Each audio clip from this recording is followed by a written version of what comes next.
Seorang anak dari keluarga miskin di pedalaman Aceh Barat menderita radang otak dan busung lapar.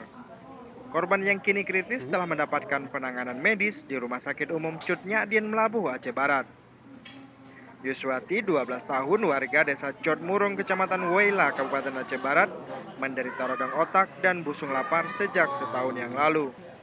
Penyakit yang dideritanya kini kian parah dan tak sadarkan diri sejak 20 hari terakhir.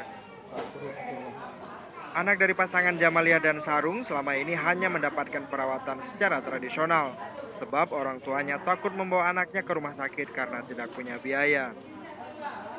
Yuswati dibawa ke Rumah Sakit Umum Cut Nyadin Melabuh, Aceh Barat sejak Senin malam. Kondisinya dalam keadaan Oh, kejang-kejang dan tak sadarkan diri. mungkinlah. Sidang Kak. Menurut dokter yang menangani anak dari keluarga kurang mampu ini, penyakit yang diderita pasien termasuk penyakit langka dan baru kali pertama ditangani di rumah sakit umum daerah setempat. Ini anak sudah dirawat di rumah 20 hari, berobat dengan cara kampung, tradisional lah.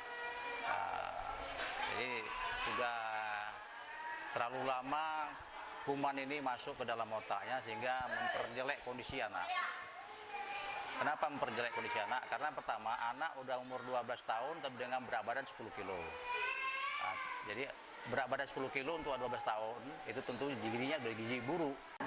Jika dalam sepekan Oh, kondisi Yuswati tidak ada mungkinlah. kemajuan, Sidang Kak. rencananya anak ini akan dirujuk ke Rumah Sakit Umum Zainal Abidin Banda Aceh untuk mendapatkan penanganan medis yang lebih baik.